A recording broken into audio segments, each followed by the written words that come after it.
Ouais, mais vaillante, c'est YL pour Rap Elite. Si je devais pas, viens voir ça. Bien. Je vais pas te la faire, Zama, la Maître Games, je vais te faire un manga et tout. Commence pas à me lancer sur ça, non. Donc je ne me priverai ni de Vanessa ni de Sounia. Ouais, Fouad. J'ai envoyé le mix, Fouad. Voilà, Fouad. Si tu devais citer ton top 3 rappeurs français là, actuels en ce moment-là. Là, tu vas croire que je te fais des réponses bateau et tout, mais Non. j'écoutais beaucoup de musique étrangère, là, pour la simple et bonne raison que je faisais mon album, donc je m'inspire. Ouais. Tu vois. Et là, dernièrement, je vais te parler que des jeunes sur lesquels je me suis rebranché. J'aime beaucoup ce qu'il fait Keché. Ok. Ouais. J'aime beaucoup Waimedze. Allez, vas-y, je vais dire Mig. Je vais dire Mig, qui est sur mon projet, qui est très très chaud, c'est un jeune aussi. Si tu devais nous révéler ton feat de rêve. Je dirais pas rêve, parce que moi j'ai fait les teutés que je voulais t'as fait. depuis le temps. Ouais, t'as fait. J'ai fait Rinka, j'ai fait Rof, j'ai fait Niro, j'ai fait Alonso. Là, je te cite Zama, les grandes tu sais, de l'ancienne école qui ont été encore là, tu vois. Celui qui me manque, c'est la crime. Il me manque la crime. Si tu devais citer ton top 3 rappeurs marseillais. Je vais te dire la vérité, SCH, moi, c'est celui qui me relaie le plus. Ouais. En fait, notre global FIFA, c'est SCH. Parce que écriture, clip, truc, machin, tout y est, tu vois. Je vois. J'aime beaucoup le RR. Ouais. Je sais pas si tu connais, mais tu vas bien t'entendre parler de lui. Voilà, j'aime beaucoup le RR, il écrit très très bien et je le connais bien. Et en troisième, je mettrais, tu sais quoi, vas-y, je fais la pub pour mon quartier aussi. Le petit Abdi d'Herbel, il arrive. Il est très très chaud. Ok. C'est un rapport marseillais, hein.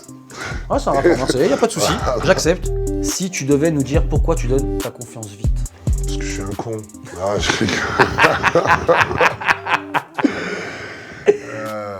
non, je suis Nia, c'est comme ça.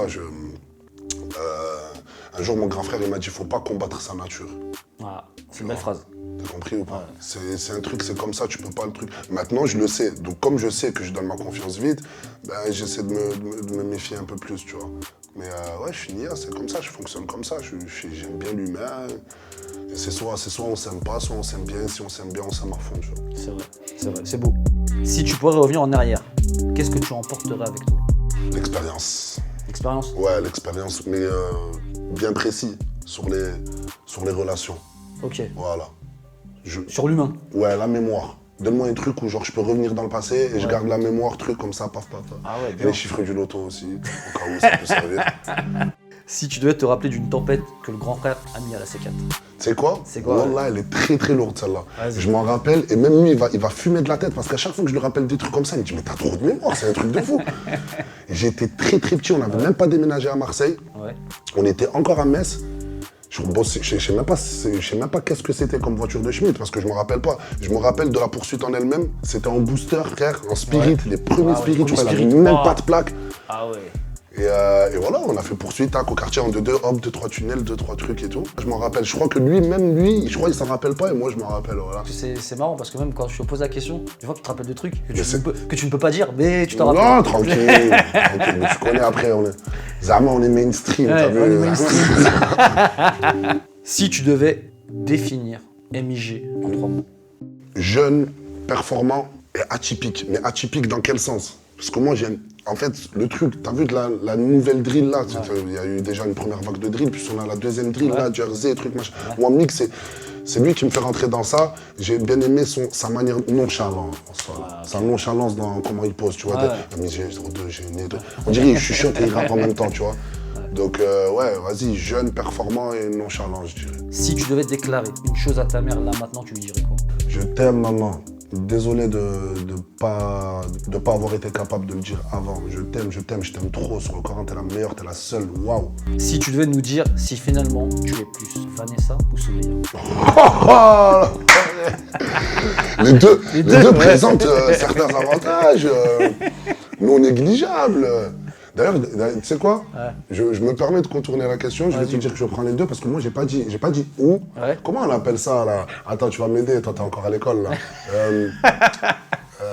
Machin là, tu sais, et où, tout ça. C'est pas des déterminants, c'est des conjonctions. Machallah, conjonction. Donc la conjonction qui a été utilisée, mon cher Karim, c'est le et. Ouais. Et non pas le ou. C'est vrai. Donc je ne me priverai ni de Vanessa ni de Sounia. Ok. Très bien, très bien. Si tu devais nous donner ton type de meuf. Moi, je fais 1m96. Ouais, déjà. Mais j'aime bien les petites tailles Kim Kardashian. Ouais. Ouais, je sais pas pourquoi. Ok. Genre, j'aime pas les grandes meufs. Ok. Déjà, pour commencer, si vous êtes trop grandes, les filles, désolé. Et tu sais quoi, je le dis dans mes sons. moi. Je donne des indications sur mon style de meuf. C'est vrai. Ouais, C'est vrai. tu C'est pour ça que je te vois, pose la question. Genre, tu vois, genre, par exemple, dans, je sais plus, dans Y, je crois, je dis, ma chérie a les cheveux ténébreux comme à Bagdad. Donc, ouais, je suis assez fan de tout ce qui est noirceur profonde. Ok. On est sur du Moyen-Orient, Liban. Ouais, on est sur du lourd. Mais après, t'as vu, je suis obligé de te la glisser parce que là, tu m'as glissé du Moyen-Orient, Liban. Ouais. Frère, y a pas de plus belle que l'État algérienne. D'ailleurs, je vais te montrer un truc tout de suite. Moi, là, je porte un truc qui le prouve. Si tu devais nous dire ce que tu as évité grâce au rap. J'ai évité de prendre le même chemin que mes grands refs, que mes amis, des amis de ma génération, même des plus jeunes que moi. Qu'est-ce que j'ai évité grâce au rap? J'ai évité d'avoir l'esprit fermé. Parce que le rap, ça m'a fait sortir du quartier assez vite, j'ai pu rencontrer des gens. Qu'est-ce que j'ai évité grâce au rap? Ce que j'ai pas évité, c'est le mauvais œil. Ça, je peux t'en parler. Je vais pas éviter les regards. Voilà, non, c'est moi qui pose des questions maintenant, quand même. Allons-y, hein. On a tout vu chez Rapelite. Si tu devais nous dire ce que tu as sacrifié pour en arriver là où tu en es aujourd'hui. J'ai sacrifié des amis, j'ai sacrifié des relations amoureuses, j'ai sacrifié des opportunités professionnelles et scolaires. J'ai trop sacrifié pour cette musique, que j'aime. Je regrette pas en vrai, mais j'ai trop sacrifié pour cette musique.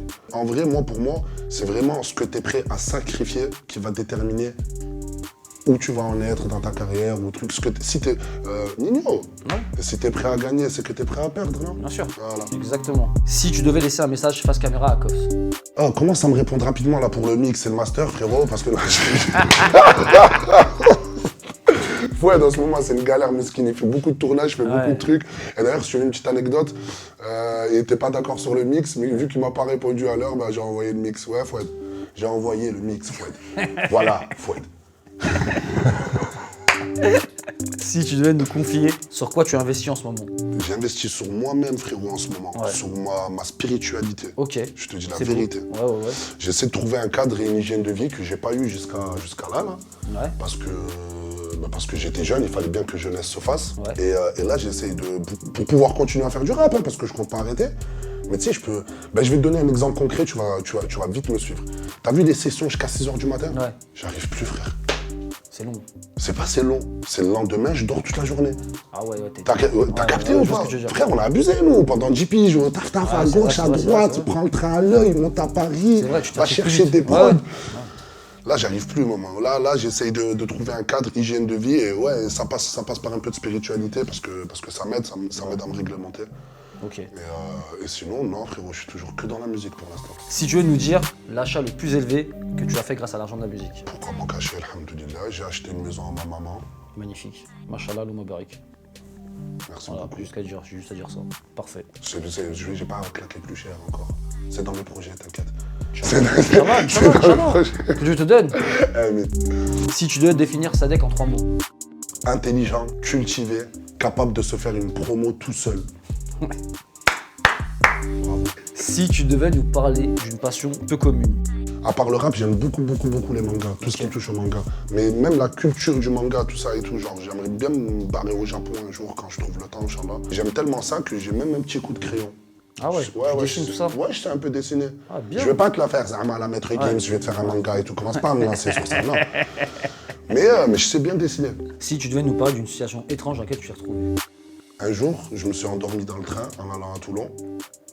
Et le mec, t'as vu toi quand tu t'endors dans le train, il y a quelqu'un qui passe, le contrôleur ou le chef de bord qui te réveille. Soit il a eu peur de moi, soit je ronflais, soit je sais pas ce qui s'est passé. Bref, quand je me suis réveillé, on n'était plus à la gare. C'était tout noir et on était au dépôt du train. Et là, je me suis chié dessus. La vie de ma mère. Tu connais, genre, c'était le premier épisode de Walking Dead. T'as vu le premier épisode de Walking Dead quand il se réveille dans l'hôpital et c'est plus. Je savais plus où j'étais. C'était très étrange. Et t'es sorti normal, c'était ouvert, tout ça, c'était pas vrai. Mais tu croyais, mais non, je suis resté, j'ai retapé une sieste. Encore heureux, je suis sorti. Si tu devais te remémorer un moment marquant en concert. En concert, ça, je peux te le dire, la première fois que j'ai chanté Nina, et c'était, en fait, la première fois, je l'avais chanté en showcase, mais en concert, je l'ai fait en Algérie, au concert de Soul King. Il y avait à peu près, je crois, 30 000 personnes, et j'ai vu 30 000 personnes crier le refrain, et ça m'a coupé le souffle. C'était impressionnant, frère. C'était une armée qui scandait un cri de guerre, frère. Ça, c'était choquant quand même. Si tu devais citer un attribut de ta personnalité. Je suis quelqu'un de franc et de sincère qui t'a dépassé les limites de la bienséance et de la politesse. Et tu es je altruiste m'attache vite. aussi. Je suis ouais. Voilà, ouais. Et je suis altruiste, ouais. Je suis altruiste au point. Après, ça dépend. Il y a altruiste, les gens ils vont me dire, je suis pas un philanthrope. Pour les gens que j'aime, je suis vraiment altruiste. Pour ma famille, pour mes amis proches, je suis vraiment altruiste. Je suis capable de faire passer leurs besoins avant les miens. Quitte à m'oublier moi-même. C'est beau quand même. Ouais, mais c'est dangereux aussi quand même. Parce que personne ne peut prendre soin de toi comme toi-même. Exactement. C'est pas moi qui ai ça, c'est qui? C'est les anciens, ils nous envoient dans la tête en ce moment. Si tu devais te rappeler une galère en lien avec la musique. La vraie galère dans la musique, frérot, c'est que tout le monde fait semblant de pas se connaître alors qu'on se connaît tous. Il y a un gars de l'ombre de la musique là qui m'a dit quelque chose, je le répète, ils en connaîtra. Il m'a dit, ah frérot, t'as vu, s'il n'y avait pas la musique, là, je pense qu'on s'entendrait tous mieux. C'est possible. Tu vois, dans le cercle dont on parle, bien sûr. C'est un cercle qui mélange artistes, DJ, beatmaker, manager, tout comme le métier. Ouais. On se connaît tous de base. C'est vrai. Et voilà, je pense que parfois c'est bien, ça peut mettre une bonne ambiance et du beurre dans les épinards, comme ça peut détruire des amitiés, la musique. Si tu devais nous raconter une connerie de jeunesse. Ça, je m'en rappelle, t'inquiète pas. Voilà, je m'en rappellerai toute ma vie. En 2016, avant mon premier passage au Planète Rap, c'était au Planète Rap de Elams, je crois. C'était la première fois que je passais au Planète Rap. La veille, j'ai passé une soirée des cités, comme dirait mon ami Daouzi. Ouais. Et j'ai pris le volant, et j'étais pas en état de prendre le volant, et donc du coup, il y a eu des gyros derrière moi, sur une avenue très connue à Marseille. J'ai été effrayé, donc j'ai directement engagé. Ouais, j'ai pris la fuite. Et donc une course-poursuite s'est engagée. Je suis allé tellement vite qu'à la fin, il y a eu un accident. Ah ouais. Mais aussi, t'inquiète pas, personne ne s'est fait péter. Ouais. Et personne n'a eu mal. En tout cas, pas moi. Et j'étais avec 3-4 mecs de mon quartier. Ils se reconnaîtront, les gars, rappelez-vous. Bon, bien heureusement que j'ai pas terminé en garde à vue ce soir-là. Ouais. Parce que le lendemain, je passais au Planète Rap et ça a fait sensation. Et ça a enchaîné un autre Planète Rap qui a enchaîné une invitation en cercle, qui a enchaîné un truc et tout. Peut-être que si j'avais fini... Ouais. Peut-être que si j'avais fini en garde à vue ce soir-là, il n'y aurait pas eu de YL national. On serait resté à un niveau de YL local, rappeur d'Herbel qui rappe bien. Si je veux te rappeler un type qui a dérapé. En vrai, moi, il n'y a que Lyon qui s'est mal passé, où j'ai eu un trouble à l'ordre public, on avait rassemblé beaucoup de monde avec Chimal, et j'ai fini en garde à vue. Ouais. Et j'étais là. Ouais, je me rappelle. Si, parfois il y a une petite bagarre par-ci par-là, quand la mauvaise personne se pointe au tournage, mais sinon rien de... C'était fou comme ce tournage. Ouais. C'était fou. Moi aussi, j'étais fou parce que tu te rappelles le truc du Viano, frère. Tu sais que Dégâts est sorti. Ouais. Mais tu sais que moi, là, je me rappelle, là, tu me dis, fais ça, là. La vie de ma mère, je le fais pas. Non, tu peux pas le faire. C'était l'inconscience de la jeunesse. Ouais. Tu sais, je me suis dit, Marlich, c'est comme Aqualand, je me jette au milieu et tout. Ouais. La vie de ma mère, je le referai plus aujourd'hui. Ah, je peux pas le faire, c'était super dangereux, de vrai. Et des personnes mal intentionnées, t'es foutu. Sur le Coran. Et regarde, d'ailleurs, t'as perdu ton téléphone. Et tout, les gens, ils ont fait une polémique. Mais allez, cher, les gars, on n'est pas des super saiyans, de toute façon, je vous le dis. On fait la bagarre, on n'est pas des super. Il n'y a pas de super saiyans. Mais là, j'ai vu comment les sauces pouvaient partir. T'as capté. Mais c'est bien, moi, parce que ça m'a éduqué, cette histoire-là. Déjà, je t'explique ça, ça a été la première fois où je me suis rendu compte qu'il ne faut pas que je sois égoïste. Tu sais, nous, on a une mentalité quartier de Zama, vas-y, on s'en fout de ce qui peut nous arriver. Mais non, frérot, je m'en fous pas de ce qui peut m'arriver. J'ai quand même une maman, j'ai quand même des frangines, j'ai quand même des frangins. Je suis pas seul sur Terre. C'est égoïste de penser comme ça. Donc ouais, c'est bien, ça m'a fait grandir, ce truc-là. Si tu veux nous parler d'une rencontre qui a changé ta vie. Professionnellement, une rencontre qui a changé ma vie, je peux te citer 2 personnes. Ouais. Je te dirais Bill Caprod. Ouais. Parce que à l'époque, clairement, ça a changé ma vie professionnellement. On a taffé. À l'époque, à Marseille, je pense qu'on était... À Marseille, t'as les gros, Onipro, Soprano, Alonso, à cette époque-là, et t'as l'Under. Ouais. Et nous, on s'est positionné directement entre les deux. Ouais. Et c'était beau, tu vois, c'était beau pour l'époque. Et je dirais mon Big DA actuel. Mon Big DA actuel qui m'a permis de ne pas arrêter le rap. Parce que j'étais tristiné. Et c'est les deux qui ont changé ma vie professionnellement. Et au niveau des relations, j'ai rencontré une personne en particulier qui m'a fait prendre conscience des choses. Je ne dirais pas plus. Si tu devais déclarer ta phobie. Moi, ce qui me fait peur, frérot, c'est le manque d'ambition, la dépression, le laisser aller, la petite mort. Ouais. Tu vois, la petite mort, c'est quoi? La petite mort, c'est le sommeil. Les périodes de creux, ça me fait peur. Parce que j'ai peur que ça dure, j'ai peur La feuille blanche, ça me fait peur. Bah, c'est ton milieu en vrai. Ouais. C'est un milieu C'est ça qui me éphémère. Là, ça peut, ils peuvent faire 20 ans de carrière, d'autres 1 an, 2 ans. Je comprends. Moi, ça me fait peur. Si tu devais nous confier ton pire cauchemar. Ah putain, j'allais te répondre un truc, mais on a dit que c'était vieux, tout ça et tout. Non. Vas-y, je te Je ne dis. dirais pas. Non, Vas-y, dis-le, vas-y, dis-le. Voilà, je suis méchant. Vas-y, dis-le. Bah, il s'est pas réalisé, il se réalisera pas de toute façon maintenant. Vous avez plus le budget. Voilà, pour réaliser mon pire cauchemar, vous n'avez plus le budget, les frangins. Mon pire cauchemar, ça aurait été que vous inscriviez une vraie étoile sur votre survêt. Ouais. Parce que vous avez inscrit l'autre étoile, là, la grise, là. Ouais. Celle des 10. Ouais. Vous n'avez pas inscrit la vraie. Ouais. Si vous auriez inscrit la vraie, il nous resterait plus grand chose à nous. Ah, c'est vrai. Si tu devais nous raconter un jour où tu as été vulnérable. Ben, je vais te répéter ce jour-là, là, le jour de la garde à vue de Lyon, tu vois, parce que moi je suis sorti de garde à vue, tout ça, tout, et il n'y a rien, pour moi c'était une garde à vue comme une autre, comme j'en ai fait plein dans ma jeunesse, truc, machin et tout. Et j'ai eu ma soeur au téléphone, elle pleurait, tout ça et tout, parce qu'ils étaient inquiets. C'est là où je me suis rendu compte aussi que mon truc, moi, le rap, truc, tout ça, la carrière, tout ce qui va avec, la notoriété, ben, ça peut impacter les miens. Tu vois, et je me suis jamais senti aussi vulnérable qu'à ce jour-là, tu vois, parce que c'est un truc que je maîtrise pas, je contrôle pas. Tu vois, on parle pas d'un petit con qui a manqué de respect à mon frère, je vais le baffer ou... Non. Là, on parle d'un truc, tu sais, je peux pas contrôler Internet. Bien sûr. Personne ne contrôlera Internet, ça y est, c'est le monstre est libéré. Ça part, ouais. Voilà, tu vois. Donc, ouais, je me suis senti très vulnérable à ce moment-là. Si tu devais nous parler d'un moment à la fois drôle et gênant. Il y a un collègue à mon grand ref, ouais, je vais dire son blaze normal, Tulip. C'est un ancien, t'as vu, c'est des anciens. Et on était au Planet Rap. Moi, mon premier Planet Rap, je suis venu avec des collègues à moi, de ma génération et tout. Et je suis venu avec mon grand frère, de sa génération. C'était pas le même calibre, tu vois. Même dans leur vie et tout, tu vois. Ça veut dire là, à un moment, on est là et il y a Niro, avec son équipe, il est derrière les vitres. Et il y a le gars, mon grand frère, qui arrive et qui dit, tiens, ça tue, hein, en parlant de moi, en me voyant rapper, il me dit, ça tue, hein, voilà. Il rappe et tout, toute la France écoute et tout. Tu connais Niro, il répond, il dit, ouais, normal, Skyrock, ils sont connus, tout ça.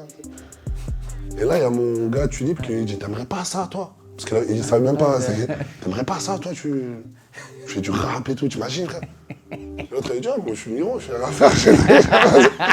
C'était drôle et gênant à la fois. J'ai capté. Restez branchés, mes vaillants, mes vaillantes, hein, je vous ai préparé du lourd et j'attends votre avis le plus sincère. One love.